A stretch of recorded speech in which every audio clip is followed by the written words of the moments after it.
Welcome back to Global Village, and we are very honored to have Madame Teresa, Superintendent of the Junior High School in Medicine Hat.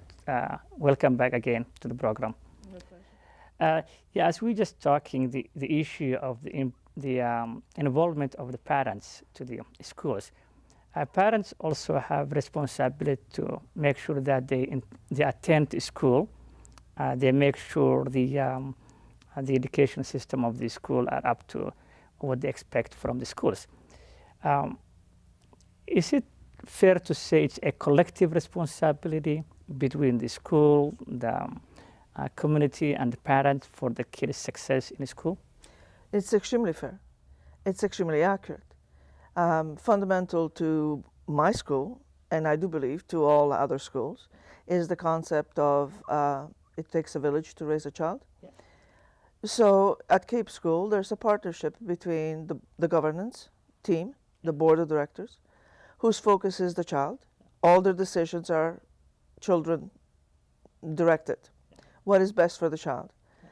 There's the staff, who again are charged with the development of the child, guiding the child, and educating the child. So it's a huge job.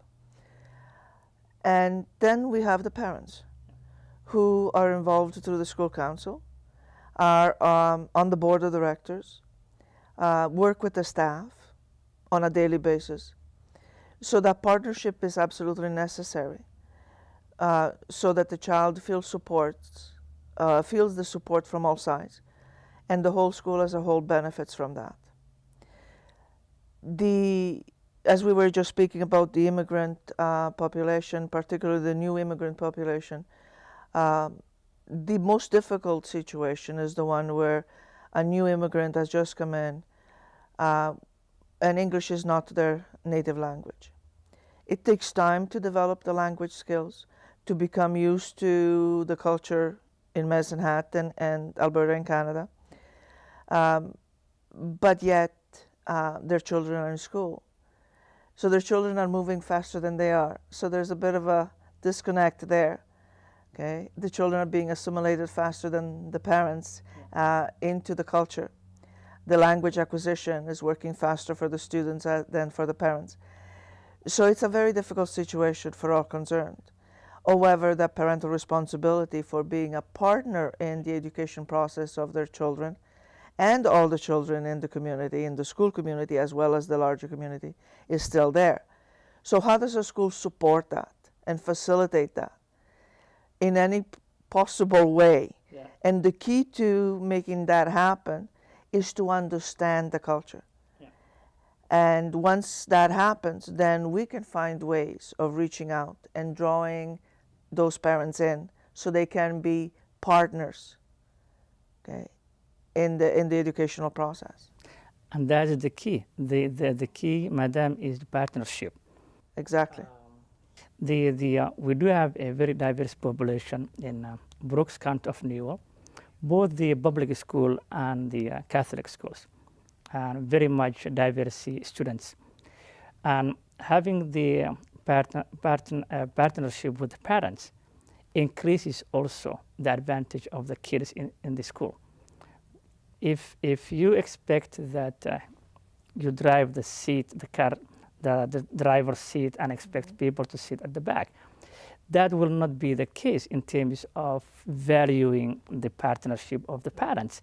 So it's good to have the parents' partnership that increase also the kids' involvement, the parents' involvement, the encouragement of the parents in school.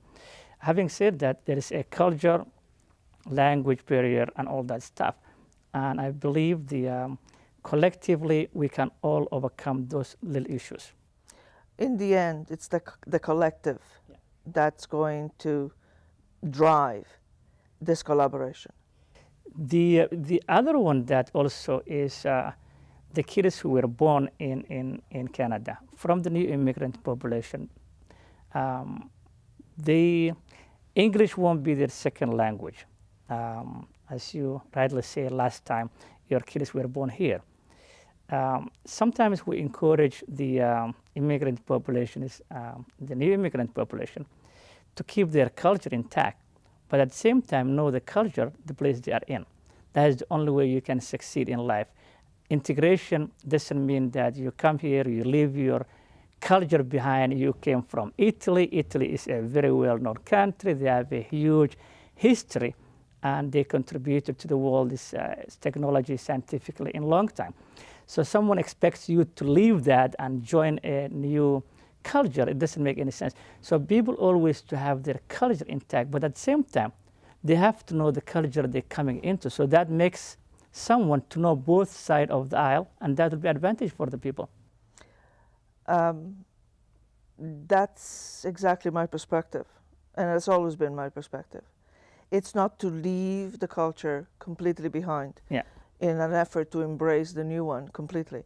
It's to keep the original culture and to learn to fit into the new culture and take advantage of the strengths of both as one makes his way through life.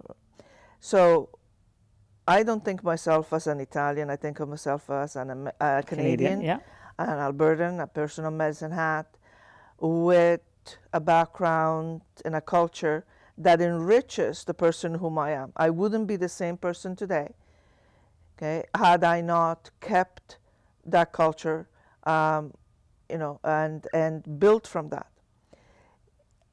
I think it would make me less, at least in my own eyes. And I am who I am because of my origins, my culture, my traditions. And I share that with my children who were born here, 3 of them were born in Medicine Hat. There's an extended family, and the culture is alive and well in there, even though they live in Quebec. So again, a different cultural environment. And they benefit from that. Okay?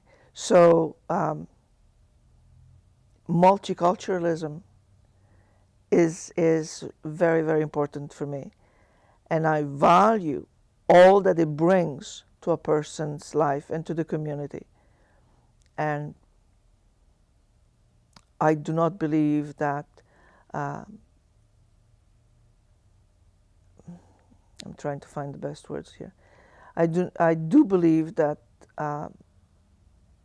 society as a whole is better for having people in there that are multicultural, that have not let go of their cultural roots, but embrace the new one as part of their new life.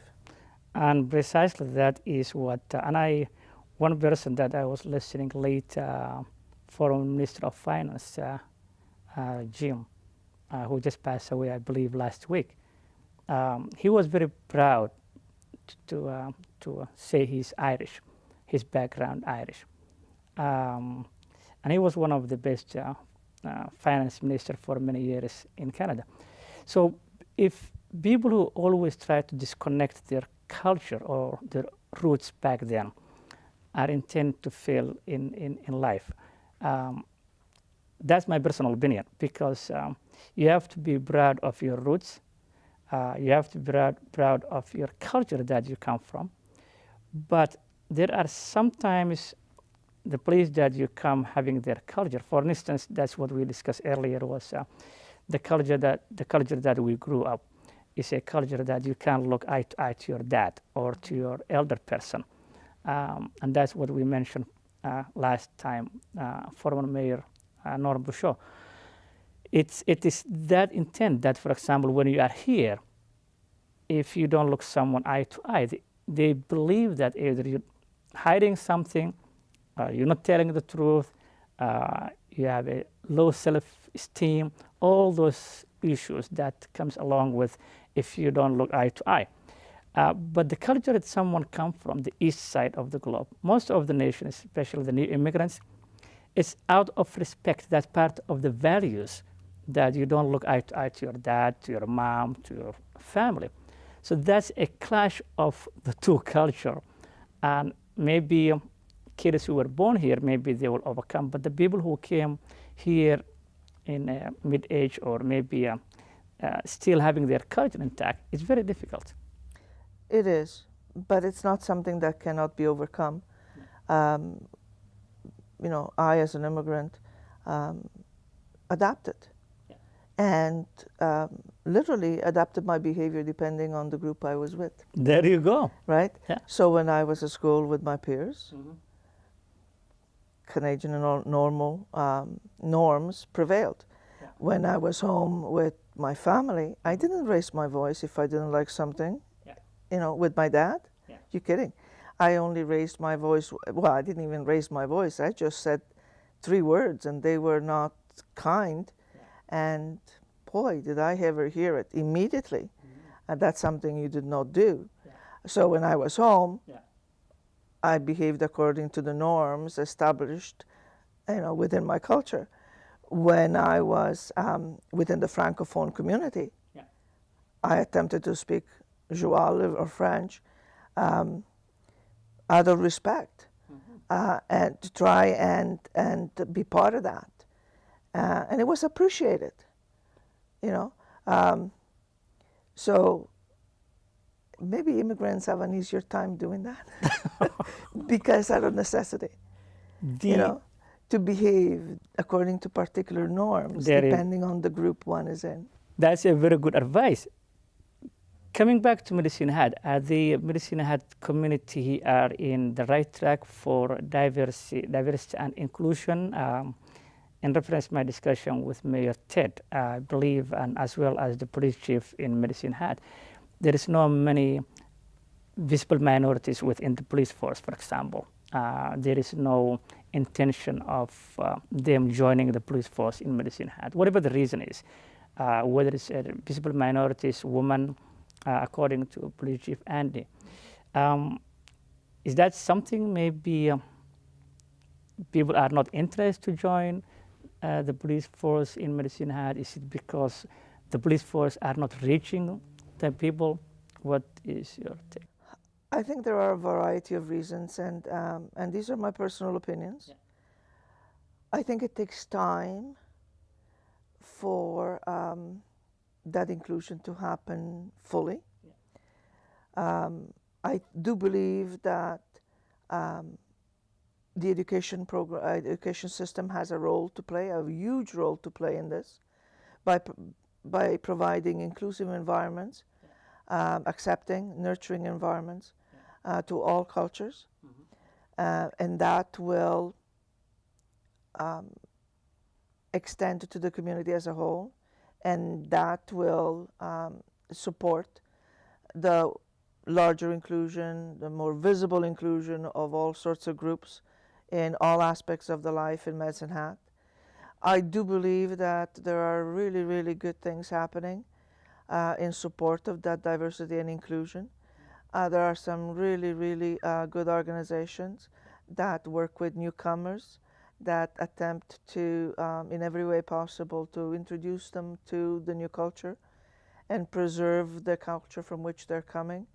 And I'm not just speaking about the educational system. I'm speaking about organizations within the community and so on. I think the key here is time and collaboration. That process that takes place in our organizations like education, that exposes students to different cultures, different ways of doing things, different beliefs. The world is getting so much smaller than when I was a teenager. With the advent of social media and communications and so on, we really are connected in a way that we've never have been before. And that's good, because we can reach out, we can connect, we can establish relationships, and we can strengthen the community that way. So, yeah, it sometimes seems like nothing much is happening, not fast enough, because sometimes we get impatient. But I do believe that we're well on our way, and we just have to keep at it. They usually say Rome was not built in one day. That's right. It definitely was not. Well, I hope we will soon sometime invite you to Brooks, County of Newell. I'm not sure if you've been there. We have a very good organizations. We have very good, great community at large, both the county and Brooks in Brooks. And we hope to invite you sometime. We have a great organizations. We have one of the best organizations in the area, SPEC. So we'll invite you to Brooks. I hope you will come and see, and seeing is believing. So thank you very much for. I do hear good things. Of course, I'm, within the educational system, and Brooks is a partner. There you go. So there are some connections, and I do have some idea of the great work that's being done there. Haven't been to Brooks in a long time, so I'm looking forward. We will invite you. Take that invitation. We'll invite you, and we'll invite you to Brooks and Medicine at College in Brooks, and you will be able to see. Seeing is believing. So there are a lot of things that changed since last time you've been there. Thank you very much, Madam, coming to Global Village, and we are very honored to have you all the time. Well, my pleasure. Thank you. Thank you very much. Thanks. This is the end of the Global Village for the day, and this is your host, Ahmed Kasim. Thank you for joining us today, and we hope to see you next time. Until then, this is where East meets West. God bless you. Have a good one. Bye.